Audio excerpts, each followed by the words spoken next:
Kids might be addicted to TikTok, but parents are addicted to checking their kids' location. A And 100%.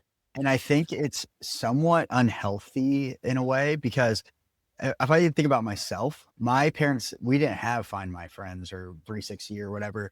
And so you just kind of had to trust that your kid would be where they said they were until they proved to you that they weren't. I've had parents in the past literally talk about Life 360 as an addiction. That's so interesting that you said that because I've had parents say, I could not stop checking his place, Mhm. like waking up all through the night trying to figure out where are they? Why are they there? Why did she do that? Da da da da da.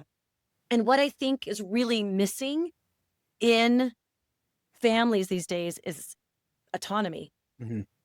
I grew up with extreme autonomy. There Mhm. was like zero, phones. I could have told my parents anything. Mhm. But kids just have so little autonomy these days, Mhm. basically none. Mhm. And it's so interesting because every kid lies.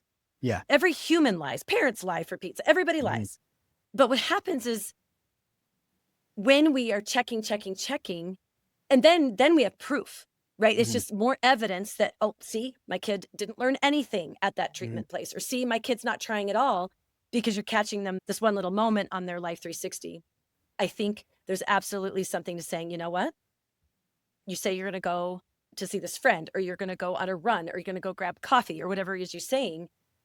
Okay, I actually don't know. What if I didn't know? Mhm. And what if that was okay? And Mhm. then, of course, maybe there's a drug test that comes along later. And then maybe like, oh, turns out it's positive, and then we follow through with the consequence. Yeah. But the constant chasing, I think, is really detrimental.